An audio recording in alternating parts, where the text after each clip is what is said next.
Débriefing, l'émission de B1 Télévision, une émission d'opinion, de débat. Merci de suivre ce nouveau numéro. On va se pencher, comme d'habitude, sur l'actualité. Il y a ce mémorandum déposé par l'opposition, une frange de l'opposition à la commission électorale. On va en parler. On va également évoquer cette loi de programmation sur le découpage des provinces. Qu'est-ce qu'il en sera désormais? On va aller aux États-Unis où se trouvent des opposants et des gens de la majorité autour d'Herman Cohen pour baliser le chemin vers les élections. On va également parler du 8 mars, Journée internationale de la femme. Est-ce une fête ou une journée de revendication, de plaidoyer, de mobilisation sur la condition de la femme afin de voir dans quelle mesure améliorer la condition de la femme justement. Merci de suivre ce débriefing où je suis avec Patrick Djanga, c'est le secrétaire général intérimaire de l'FDC. L'FDC, c'est le parti de Bati Lukwebo, actuellement ministre de l'économie. Monsieur Djanga, bonsoir. Bonsoir. Oscar Luguedo, il est rapporteur général des FAC, El Lisanga Bonganga. Il a également été au Front populaire contre la révision constitutionnelle, c'est ça? Front populaire contre la révision constitutionnelle. Il est également passé par l'opposition républicaine de Léon Kengo Adondo. Monsieur Luguedo, bonsoir.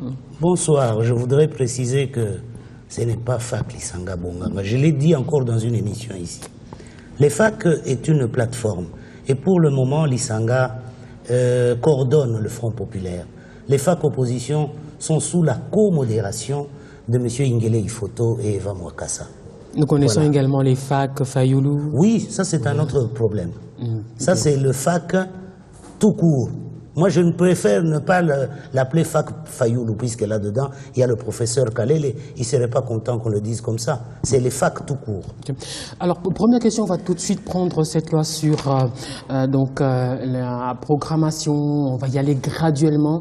D'abord avec les 5 provinces non découpables, le Kinshasa, le Bas-Congo, les 2 Kivu, et les autres suivront après. On se donne 5 ans pour financer les infrastructures. Entre-temps, des commissions spéciales vont se pencher sur les questions qui fâchent, comme le chef-lieu du Sankourou, ça sera l'Odja ou l'Usambo, ou dans le Katanga, le Haut-Katanga, le Lualaba, etc., etc. Alors, il y a des gens qui voient dans ces 5 ans qu'on se donne pour financer le processus, un plan judicieux pour retarder le processus électoral. Votre point de vue? Mon point de vue, c'est que c'est le point de vue de l'opposition en général. C'est-à-dire que tout à l'heure, vous avez parlé d'une frange de l'opposition qui aurait déposé un mémorandum. Je préfère préciser tout de suite. L'opposition a déposé sa déclaration du 27 février. Dans cette déclaration est compris la proposition de calendrier de l'opposition.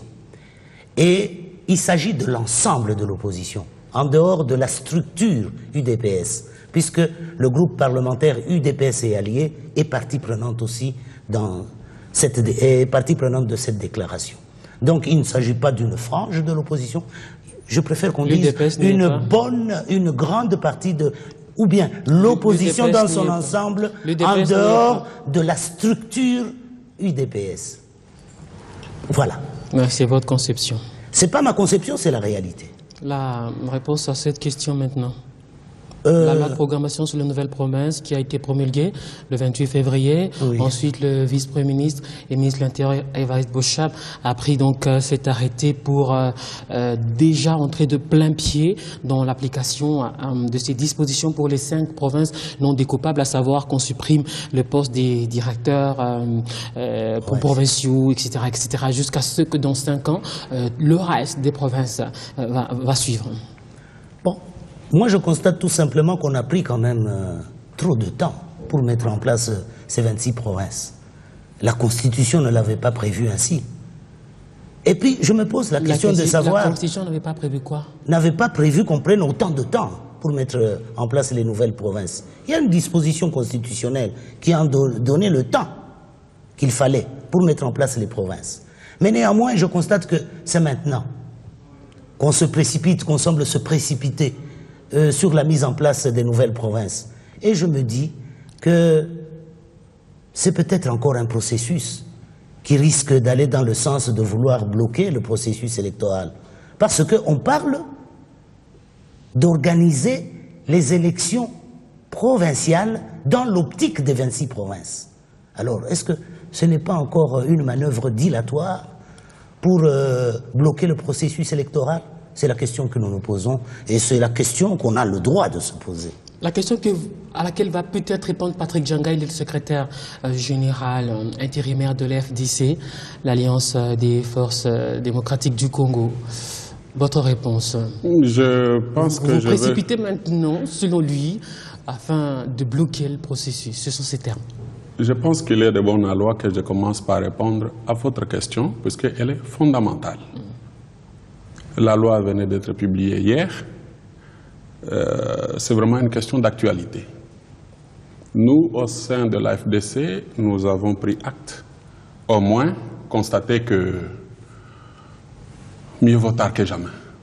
L'article 2 de la Constitution avait déjà précisé le nombre de provinces dans notre pays. Et si aujourd'hui on arrive à appliquer ces dispositions constitutionnelles, il revient à tous les Congolais de l'applaudir. J'aimerais aussi refixer quelque chose. Vous avez insisté dans votre question plus sur le découpage. Non. Ce qui est visé, c'est la décentralisation. La décentralisation, c'est un mode de gestion qui vise de rapprocher le gouvernant des administrés. Entendu comme cela, c'est un mécanisme très important qui permettra à ce que certains problèmes qui attendaient le quitus de Kinshasa soient résolus à des niveaux inférieurs conformément à la loi. Vous avez aussi glissé quelque chose sur le rôle de la Commission. Je suis un peu allergique à cette façon de la lecture des choses. La Commission qui est constituée dans les mécanismes de mise en œuvre, n'est-ce pas, de cette loi de la décentralisation, n'est pas là pour uniquement savoir où est le problème de chef-lieu Non, c'est pas ça. S'il y a des problèmes, c'est peut-être dans 2 ou 3, 4 endroits, mais il y en aura 25, s'il vous plaît, madame. On peut prendre les 3 cas et les prendre comme des problèmes phares. Non. Quel est le rôle de la Commission? C'est entre autres évaluer l'actif et le passif de la province et savoir comment redistribuer, n'est-ce pas, au niveau des nouvelles provinces qui seront mises en place. C'est un travail très important qui n'est pas à assimiler. Certes, ils vont statuer sur de tels problèmes, mais ce n'est pas ça la priorité. Madame, si l'opposition pense que c'est... un plan judicieux pour... écoutez, je pense que c'est de leur droit de penser, de l'exprimer ainsi. Néanmoins, il y a trop de choses qu'ils voient quand même. Même lorsqu'on va assurer la paix, on va dire que c'est un mécanisme pour chercher à tricher et qu'on sort. Appliquer une disposition constitutionnelle, en quoi ça peut être un problème de vouloir faire durer les choses? Son inquiétude, c'est aussi par rapport aux élections provinciales qui sont justement liées à ces dispositions. Tout à fait d'accord. Je suis tout à fait d'accord. Pourquoi on est là? Vous savez, quand on est au pouvoir, hein, on est là pour gérer. Cela veut dire pour trouver des solutions aux problèmes. Évidemment, quand on est de l'opposition, on est là juste pour alerter et qu'on sort. C'est un pari. Vous avez suivi même dans le calendrier électoral qui était promulgué par la CENI, on a parlé des contraintes. C'est ça qu'il y a lieu de faire. Et les efforts attendus des uns et des autres, c'est une contribution positive dans le sens d'appliquer ce mécanisme important. Alors, c'est les élections provinciales en fonction des 25 provinces ou des 11? En fonction des 25 provinces. Dans le processus court jusque dans 5 ans. Il y a même un timing, madame. Si vous avez suivi la loi, on donne même le nombre de jours. Et il y a lieu de confondre avec la convocation, n'est-ce pas, aux élections locales, municipales et provinciales. Il y a des défis, on doit les relever. Moi, je suis un manager, c'est ça qu'on doit faire. Non pas rester dans l'idéal, ce qu'il aurait fallu faire. On est là pour faire des choses et nous, de la majorité, au sein de la FDC, nous sommes convaincus comme cela. C'est des défis, on doit les relever et nous sommes là pour ça. Monsieur Luguedo, vous étiez ce mardi à la commission électorale pour déposer un mémo. Qu'est-ce qu'il contient? Non, la déclaration politique de l'ensemble de l'opposition en dehors de la structure UDPS. Le groupe parlementaire UDPS était partie prenante. Cette déclaration, c'est une déclaration critique du calendrier électoral global qui a été publié par la CENI le 12 février dernier. Et au-delà de notre déclaration, au lieu de se limiter au niveau des critiques, nous sommes quand même une opposition constructive. Nous ne restons pas au niveau des critiques oiseuses. Nous faisons une proposition. Nous faisons une proposition. Nous disons d'abord que c'est le calendrier. Bien. Les seuls, je peux dire, les seuls atouts de ce calendrier, c'est que d'abord c'est un calendrier global. Vous l'avez réclamé, ensuite, vous avez réclamé oui, mais d'accord, il est global puisqu'il parle de toutes les élections, à tous les niveaux. Ensuite, il a l'avantage de fixer de manière formelle la fin du mandat du président Kabila, c'est-à-dire le 19 décembre 2016. Et il prévoit la remise et reprise entre le président sortant et le président qui sera élu le 20 décembre 2016. En ce sens-là, nous disons bravo à ce calendrier, c'est-à-dire qu'il respecte le délai constitutionnel et d'autre part, il respecte même la date de convocation du scrutin présidentiel, c'est-à-dire 90 jours avant. C'est ce qui est prévu, avant la tenue des élections. Mais néanmoins, même s'il est global, il respecte ce que je viens de dire, les délais constitutionnels s'agissant de l'organisation de l'élection du président de la République. Mais c'est un gouvernement, c'est un calendrier non consensuel. Je crois que il aurait été de bonne loi que la CENI... Là, vous êtes dans les critiques déjà. Oui, je suis dans les critiques. Il aurait été de bonne loi pour la CENI qui puisse convoquer toutes les parties prenantes pour bien faire les choses et pour qu'on puisse aboutir à un calendrier qui soit consensuel. Ça nous permet d'aller vers des élections apaisées. Ça, c'est une première chose. Deuxièmement, ce calendrier est incohérent. Il est incohérent, pourquoi?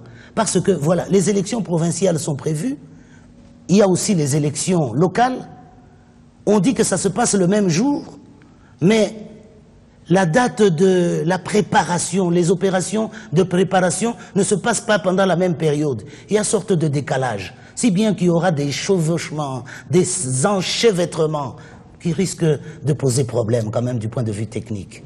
D'autre part, le calendrier est irréaliste. Irréaliste pourquoi? Écoutez, ne fût-ce qu'au niveau de la budgétisation. Au niveau de la budgétisation, vous savez, lorsqu'on avait publié, lorsque la CENI s'était présentée devant l'Assemblée nationale, elle avait, lors de sa feuille de route, elle avait présenté un budget de 750 millions de dollars.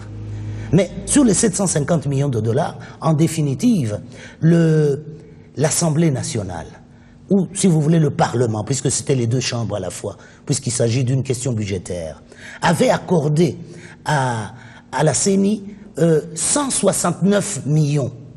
C'était ce qu'on devait débloquer dès le départ. Jusque-là, la CENI n'a reçu que 50 millions. Alors, on est en train de se demander, est-ce que ce calendrier n'est pas trop ambitieux? Je crois qu'il faut revenir, il faut avoir les pieds sur terre. C'est fini pour les observations? Non, mais ce calendrier est aussi hypothétique. Hein? Hypothétique. Et puis inconstitutionnel. Vous savez que pour les élections locales et provinciales, on nous dit que non, on va partir, c'est-à-dire qu'on va se baser sur l'ancien fichier de la CENI de Ngoï-Mulunda. Fichier du reste pollué, mais dans ce fichier ne sont pas enregistrés les nouveaux majeurs, ceux qui sont majeurs depuis juillet 2011. C'est-à-dire, quelque part, on viole l'article 5 de la Constitution. Qu'est-ce que la majorité a envie de répondre par la FDC, dont le secrétaire général se trouve ici? Envie de répondre, madame, c'est juste dire que nous félicitons la CENI pour sa cohérence.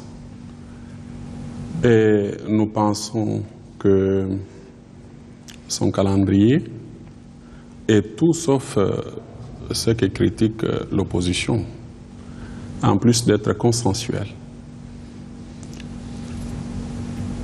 il est aussi smart, simple, mesurable, adaptable, réaliste et temporel.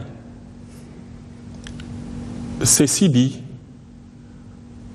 je veux dire quelque chose à l'opposition. Que chaque parti de l'opposition se prépare pour aller aux élections. Madame. À vous entendre parler, on ne tiendra pas compte de leurs remarques. Je fais remarquer à monsieur qu'il y a eu un calendrier partiel Madame, de mai 2014. Est-ce que vous pouvez me protéger déjà? Vous savez que vous avez parlé pendant 5 minutes. Merci. Je le dis en tant qu'acteur politique. Nous, à l'AFDC, nous avons un principe. Qu'on nous invite aux élections la nuit ou les jours, nous y serons. Vous êtes déjà prêt? Saison de pluie ou saison sèche, nous serons là. Pourquoi nous le faisons? Parce que nous sommes une alliance de forces démocratiques. Nous sommes là rien que pour chercher à prendre le pouvoir par les urnes. Nous ne pouvons pas chercher à prendre le pouvoir par d'autres mécanismes, notamment des mécanismes violents, qui sont proscrits par l'article 64. Madame, dans la démarche de l'opposition, je tiens à stigmatiser 3 aspects. D'abord, l'aspect de droit. Il faut lire la Constitution, parce que tout le monde parle de la Constitution. À son article 211, il n'y a que la CENI qui a les prérogatives constitutionnelles de régler ce problème des élections. Mais puisque la CENI doit fonctionner dans le sens du consensus, rappelez-vous que sa loi organique a fait en sorte que dans sa composition figurent aussi bien les gens de l'opposition et de la société civile, en plus des gens de la majorité, bien sûr. Madame, premier mécanisme pour la recherche du consensus. Deuxième mécanisme mis en place par la CENI, c'est arriver à avoir des plateformes de concertation au niveau aussi bien national que provincial. Ceci afin de faire en sorte que lorsqu'il y a des problèmes, en amont, on puisse les résoudre. Certes, madame, il faut que nous sommes tous des Congolais. Nous avons un problème dans notre déficit de culture de représentation. Si les gens que vous avez envoyés, vous ne savez plus les contrôler, vous dites que c'est la CENI qui a un problème. Je vous en prie, résolvons ces problèmes par des mécanismes. Ils avaient été désavoués, non? Les délégués de l'opposition. Vous voulez que je vous dise quelque chose? À l'allure où nous allons avec des revendications, je vous dis, madame, l'opposition ne sera jamais prête. Là, je parlais seulement du volet de droit. Mais je peux parler aussi du volet de la citoyenneté. Et cela qui me fait dire que l'opposition ne sera jamais prête. Parce qu'on ne peut pas aller de revendication à revendication. Rappelez-vous que le calendrier global, c'est une revendication majeure de l'opposition. La citoyenneté. Nous n'avons pas de paradigme, madame. Nous n'avons pas cette culture de référence. On était en 2005. Rappelez-vous très bien. Lorsqu'il fallait mettre fin à la transition, il y avait une date butoir du 30 juin. Rappelez-vous, l'opposition disait, ça sera, comment dirais-je, un tsunami politique. Le ciel va nous tomber sur la tête. Il y avait même le phénomène katakata, rappelez-vous, à cette époque-là. Mais on est arrivé le 30 juin, puisque le texte était clair, et on a évalué, sauf que l'opposition n'aime jamais qu'on lui rappelle ça. En 2011, madame, d'abord pour cette constitution de 2011, mais qui n'ont pas battu campagne contre. Je mets ce débat de côté parce que ce n'est pas le point à l'ordre du jour. Mais déjà à ce moment-là, ce que voulait l'opposition, c'est la prolongation. Qu'on trouve un temps, parce que nous ne sommes pas prêts. Il faut qu'on ait l'argent. Et le chef de l'État a dit, nous y allons. Et nous sommes allés. Mais ici, on disait, on ne veut pas de l'apport de calendrier global, puisqu'on veut tricher. La CENI, heureusement, a dit, voici le calendrier, et tout se fait dans le délai. Ayons des paradigmes. Cherchons à avoir des références, puisque après, Ce que nous faisons, ce n'est pas seulement pour nous-mêmes, ce n'est pas seulement pour la communauté internationale, c'est aussi pour nos enfants et nos petits-enfants, qui nous regardent maintenant que nous débattons, qui diront demain, mais papa, qu'est-ce que ça s'est passé après? Troisième aspect, madame, c'est l'aspect politique. Je veux dire politique à la congolaise. Vous pensez que ceux-là qui crient haro aux tricheurs, eux-mêmes ne sont pas dans cette danse? Quand on cherche à multiplier des contraintes, quand on ne veut pas trouver de solutions, on est là dans l'optique de multiplier des contraintes, de multiplier des cueils. Qu'est-ce que l'on cherche? Toujours des négociations. Avoir le pouvoir par des négociations. Qu'est-ce que l'on cherche? C'est ce que j'ai encore dit, arriver à envenimer la situation inutilement jusqu'à tomber dans la violence, ce qui n'est pas bon pour le pays. Bien. Monsieur Nguendo, vous voulez une chose et son contraire, ou vous ne savez pas ce que vous voulez au bout du compte. Mon co-débatteur parlait des aspects juridiques.